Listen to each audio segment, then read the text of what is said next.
നമ്മൾ നോക്കാൻ പോകുന്നത് റൂട്ടിംഗ് അൽഗോരിതംസ് ആണ്. ഇപ്പോൾ what is routing? Routing is a process of finding out an outgoing line to transfer a packet. Normally routing decisions are taken by the routers. Routers may have multiple outgoing lines, and router has to choose one outgoing line to transfer an incoming data packet. റൂട്ടറിലേക്ക് ഒരു data packet വരുമ്പോൾ റൂട്ടറിന് ഏത് out going ലൈൻസിലൂടെ transmit ചെയ്യണമെന്ന് കണ്ടുപിടിക്കണം. റൂട്ടറിന് ഇത് കണ്ടുപിടിക്കുന്നതിന് വേണ്ടി റൂട്ടേഴ്സിലെ routing tables ഉണ്ട്. ഈ routing ടേബിളിൽ പറഞ്ഞിട്ടുണ്ടായിരിക്കും ഒരു പാക്കറ്റ് വരുമ്പോൾ ആ പാക്കറ്റിൻ്റെ ഡീറ്റെയിൽസ് അല്ലെങ്കിൽ നെറ്റ്വർക്ക് അഡ്രസ്സ് നോക്കിയിട്ട് അതൊരു പർട്ടിക്കുലർ നെറ്റ്വർക്ക് അഡ്രസ്സ് ആണെങ്കിൽ അത് ഒരു ഔട്ട് ഗോയിങ് ലൈനിലൂടെ ട്രാൻസ്മിറ്റ് ചെയ്യുക. അപ്പോൾ അത് നോക്കിയിട്ട് റൂട്ടിലേക്ക് വരുന്ന പാക്കറ്റിൻ്റെ ഇൻഫർമേഷൻ നോക്കിയിട്ടാണ് ഈ ഔട്ട് ഗോയിങ് ലൈൻസ് ചൂസ് ചെയ്യാം. അപ്പോൾ അതിനുവേണ്ടി റൂട്ടിനെ ഹെൽപ്പ് ചെയ്യാൻ വേണ്ടി റൂട്ടിംഗ് ടേബിൾസ് ഉണ്ടാവും. ഈ റൂട്ടിംഗ് ടേബിൾസ് എന്ന് പറയുന്നത് രണ്ട് രീതിയിൽ നമുക്ക് അപ്ഡേറ്റ് ചെയ്യാൻ പറ്റും. either you can update these routing tables statically or manually, or you can update this routing tables dynamically. ഇപ്പോഴത്തെ നെറ്റ്വർക്കിൻ്റെ ട്രാഫിക് കണ്ടീഷൻസ് ഒന്നും ഡിപ്പെൻഡ് ചെയ്യാതെ മാനുവലി നിങ്ങൾക്ക് എന്ത് ചെയ്യാം, ഈ റൂട്ടിംഗ് ടേബിൾസിനെ അപ്ഡേറ്റ് ചെയ്യാം. നെറ്റ്വർക്ക് അഡ്മിനിസ്ട്രേറ്റേഴ്സിന് മാനുവലായിട്ട് റൂട്ടറിൽ ലോഗിൻ ചെയ്തിട്ട് റൂട്ടിംഗ് ടേബിൾസ് ക്രിയേറ്റ് ചെയ്ത് കൊടുക്കാം. അപ്പോൾ ഒരു നെറ്റ്വർക്കിലേക്ക് ഒരു പാക്കറ്റ് വരുമ്പോൾ അതിനനുസരിച്ച് റൂട്ടർ ഡേറ്റയെ പാക്കറ്റിനെ ഫോർവേഡ് ചെയ്യും. അപ്പോൾ അങ്ങനെയുള്ള റൂട്ടിംഗ് അൽഗോരിതംസ് ഉണ്ട്. അങ്ങനെയുള്ള റൂട്ടിംഗിനെ നമ്മൾ സ്റ്റാറ്റിക് റൂട്ടിംഗ് എന്ന് പറയും. അങ്ങനെയുള്ള അൽഗോരിതം റൂട്ടിംഗ് ഹെൽപ്പ് ചെയ്യുന്ന അൽഗോരിതംസ് ഉണ്ട്. ഈ റൂട്ടിംഗ് ടേബിൾ ബിൽഡ് ചെയ്യുന്ന അൽഗോരിതംസ് ഉണ്ട്. അങ്ങനെയുള്ള അൽഗോരിതംസിന് നമുക്ക് നോൺ അഡാപ്റ്റീവ് അൽഗോരിതംസ് അല്ലെങ്കിൽ സ്റ്റാറ്റിക് റൂട്ടിംഗ് അൽഗോരിതംസ് എന്ന് പറയും. ഇതുപോലെ ഡൈനാമിക് റൂട്ടിംഗ് അൽഗോരിതംസ് ഉണ്ട്. അതായത് നെറ്റ്വർക്കിൻ്റെ കറണ്ട് ട്രാഫിക് കണ്ടീഷൻസിനെ കറണ്ട് ടോപ്പോളജി ചേഞ്ചസിനെ ഡിപ്പെൻഡ് ചെയ്തുകൊണ്ട് എന്ത് ചെയ്യാം, റൂട്ടിംഗ് ടേബിൾസ് അപ്ഡേറ്റ് ചെയ്യാം അല്ലെങ്കിൽ റൂട്ടിംഗ് ഡിസിഷൻസ് അപ്ഡേറ്റ് ചെയ്യാം. അപ്പോൾ ആദ്യത്തെ കേസിൽ സ്റ്റാറ്റിക് റൂട്ടിങ്ങിലാണെങ്കിൽ നെറ്റ്വർക്കിൻ്റെ ഒരു പ്രസൻ്റ്ലി ഉള്ള ഒരു കണ്ടീഷൻസിനെയും അതിനെ ഡിപ്പെൻഡ് ചെയ്യില്ല. മാനുവലി കൊടുക്കുന്ന റൂട്ട് എന്താണോ അത് വെച്ച് തന്നെ വർക്ക് ചെയ്യും. But in case of dynamic routing algorithm നെറ്റ്വർക്കിലുള്ള ട്രാഫിക് കണ്ടീഷൻസിനനുസരിച്ച് റൂട്ടിംഗ് ടേബിൾസിന് എൻട്രീസ് മാറാം. അതനുസരിച്ച് നമുക്ക് പാക്കറ്റ് ഫോർവേഡ് ചെയ്യുന്ന റൂട്ട്സ് മാറി വരാം. സപ്പോസ് ഏതെങ്കിലും ഒരു റൂട്ട് ഫെയിലിയർ ആവുകയോ അല്ലെങ്കിൽ കൺജഷൻ ആവുകയോ ചെയ്ത് കഴിഞ്ഞാൽ ഡൈനാമിക് റൂട്ടിംഗ് അൽഗോരിതം ആണെങ്കിൽ റൂട്ടേഴ്സ് എന്ത് ചെയ്യും, ഈ കൺജഷനായ പാത്തിനെ മാറ്റിയിട്ട് അവിടെ വേറൊരു പാത്തിനെ കൊണ്ടുവരും. പക്ഷേ സ്റ്റാറ്റിക് റൂട്ടിങ്ങിൽ അത് പറ്റില്ല. അപ്പോൾ നമുക്ക് പഠിക്കാനുള്ള ഒരു സ്റ്റാറ്റിക് റൂട്ടിംഗ് അൽഗോരിതംസ് ആദ്യം നമ്മൾ നോക്കും. അതിൽ first static routing algorithm is shortest path routing. In shortest path routing, you have to build a graph of the subnet, a graph of the network with the nodes. The nodes of the graph will represent the routers and the arc will represent the communication lines. To choose a route between a given pair of routers, an algorithm finds the shortest path between them. This shortest path routing algorithm will find the shortest path between two routers.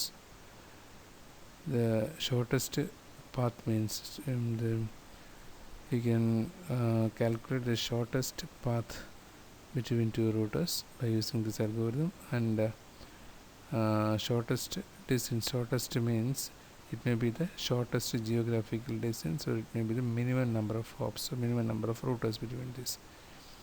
And the commonly used algorithm is Dijkstra's algorithm. So you can see this figure. In this shortest path routing, you have to find the shortest path between A and D. You can have to find the shortest path between A and D. So here A, B, C, D all are routers, and this line represents the communication line, and this 2 will be the cost of this line, and this 2 will maybe indicate the geographical distance between A and B, or maybe the number of hops. Okay, number of intermediate routers between A and B. Here first you have to, in this process, first you have to choose the source node A as the working node. A ആണ് നമ്മുടെ ആദ്യത്തെ working node. So A നിങ്ങൾ ആദ്യം bubble ചെയ്യുക, എയിൽ start ചെയ്യുക. എയുടെ adjacent nodes കണ്ടുപിടിക്കുക. New adjacent nodes are B and G.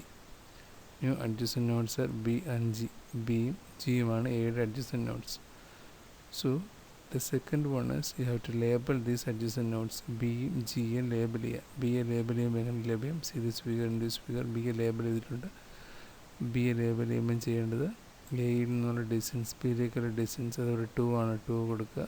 B നിങ്ങൾ ബിയിലേക്ക് റീച്ച് ചെയ്ത് എ വഴിയാണ്, so 2, A. Similarly label G, distance between A and G is 6 and you can reach G through A, so A. These are the two new temporary nodes are B and G. So you have to make one of these nodes permanent. So choose one with shortest distance 2 and 6. Which one is shortest? 2. So this will be the, you have to bubble it solid and make it as new working node. Now we have to find the adjacent nodes of B, which is C and E, and label these two nodes E and C, and then find out one with shortest distance and mark it as new working node. As shown in this figure C, you have to label E. The distance to E from A through B is 2 plus 2, which is 4.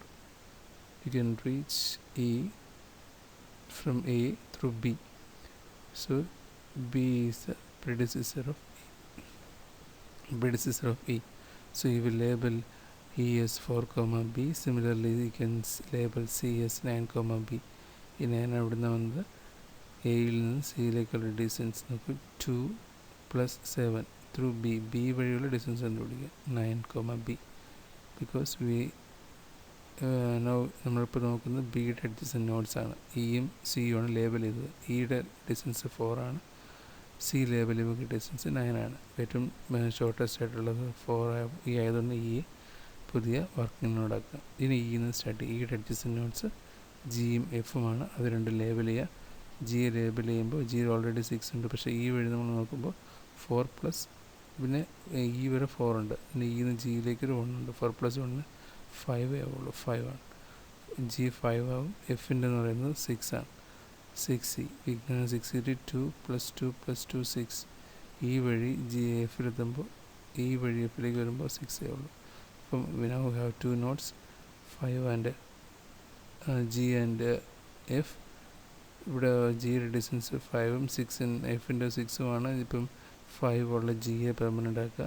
Then ജിയുടെ adjacent നോട് നോക്കുക. H എന്ന് പറയുന്നത് 9G ആണ്, പക്ഷേ ഇവിടെ നമ്മൾ എഫിനെ പെർമനൻ്റ് ആക്കിയിട്ടില്ല. എഫ് 6 ആണ്. ഇപ്പം നമുക്കുള്ള രണ്ട് നോട്ട്സ് എന്ന് പറയുന്നത് എച്ചും എഫും ആണ്. ഇതിൽ എച്ചിൻ്റെ ഡിസ്റ്റൻസ് 9 ആണ്, എഫിൻ്റെ ഡിസ്റ്റൻസ് 6 ആണ്. സോ ഷോർട്ടസ്റ്റ് എന്ന് പറയുന്നത് എഫ് ആണ്. എഫിനെ പെർമനൻ്റ് ആക്കുക, അല്ലെങ്കിൽ ന്യൂ വർക്കിംഗ് നോഡ് ആക്കുക. ഇതിൻ്റെ എഫിൻ്റെ അഡ്ജസ്റ്റൻ്റ് നോഡ് എന്ന് പറയുന്നത് സിയും ഉണ്ട് എച്ചും ഉണ്ട്. നിങ്ങൾ എഫ് വഴി സിയിലേക്ക് പോകുമ്പോൾ എഫ് വരെയുള്ള ഡിസ്റ്റൻസ് 6 ആണ്, സിയിലേക്കുള്ള ഡിസ്റ്റൻസ് 6 + 3 9 ആണ്. അപ്പോൾ അതിലോട്ട് സിയിലെ ഡിസ്റ്റൻസ് എങ്ങനെയാണ് 9 ചേഞ്ച് ഇല്ല, പക്ഷേ എച്ചിൻ്റെ ഡിസ്റ്റൻസ് ഇപ്പം 9 ആണ്. പക്ഷേ എഫിൽ നിന്ന് കാൽക്കുലേറ്റ് ചെയ്യുമ്പോൾ എഫ് വരെ 6 + 2 8 ആണ്. എച്ചിൻ്റെ ഡിസ്റ്റൻസ് മാറി, അപ്പം എച്ചിൽ 8 ആയി. പിന്നെ 8ഉം 9ഉം രണ്ട് now you have 2 nodes H and C. One with shortest distance is എച്ചിന് പെർമനൻ്റ് ആക്കുക. ഇനി എന്ത് ചെയ്യുക? ഇനി നിങ്ങൾക്ക് ഡിയിലേക്കുള്ള എച്ചിൻ്റെ അഡ്ജസ്റ്റൻ്റ് നോഡ് ഡി ആണ്. ഡിയിലേക്ക് ഇപ്പോൾ ഉള്ള ഷോർട്ടസ്റ്റ് ഡിസ്റ്റൻസ് ഇപ്പം നമുക്ക് എച്ച് വഴി കിട്ടി. എച്ചിന്ന് പോവുകയാണെങ്കിൽ 8 + 2 10 വരുള്ളൂ. അപ്പം now we can find shortest path between A and D. ഇങ്ങനെ നമുക്ക് എന്ത് ചെയ്യാം? ഈ ഒരു മെത്തേഡ് വഴി ഒരു working node, initially working node കണ്ടുപിടിക്കുക. സോഴ്സ് ഉണ്ടാകും, അതാണ് വർക്കിംഗ് നോഡ്. സോഴ്സും ഡെസ്റ്റിനേഷൻ തന്നിട്ടുണ്ടാകും. സോഴ്സാണ് വർക്കിംഗ് നോഡ്. ആ വർക്കിംഗ് നോഡിൽ നിന്നും അതിൻ്റെ അഡ്ജസ്റ്റൻ്റ് നോട്ട്സ് കണ്ടുപിടിക്കുക. അതിൽ ഏറ്റവും ഷോർട്ടസ്റ്റ് ആയിട്ടുള്ള ലേബൽ ചെയ്യുക. അതിൻ്റെ ഷോർട്ടസ്റ്റ് ആയിട്ടുള്ള രണ്ട് ലേബൽ ചെയ്യുക. ഷോർട്ടസ്റ്റ് ആയിട്ടുള്ളതിനെ നമുക്ക് പെർമനൻറ്റ് നോഡാക്കി ന്യൂ വർക്കിംഗ് നോഡാക്കുക. അതിൻ്റെ അഡ്ജസ്റ്റൻ്റ് നോട്ട്സ് കണ്ടുപിടിക്കുക. അങ്ങനെ അഡ്ജസ്റ്റൻസ് നോട്ട്സ് കണ്ടുപിടിച്ച് ഡെസ്റ്റിനേഷൻ വരെ പോകുക. അങ്ങനെ നമുക്ക് ഷോർട്ടസ്റ്റ് പാത്ത് കണ്ടുപിടിക്കാൻ പറ്റും.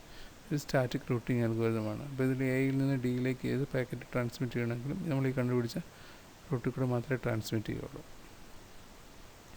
ഒരു റൂട്ടും ഒരിക്കലും നമുക്ക് നെറ്റ്വർക്കിൻ്റെ ട്രാഫിക് കണ്ടീഷൻസ് ചേഞ്ച് ചെയ്യാൻ പറ്റില്ല. അപ്പോൾ ഇതാണ് static routing algorithm. Okay, thank you. We will discuss other routing algorithms in the coming sessions.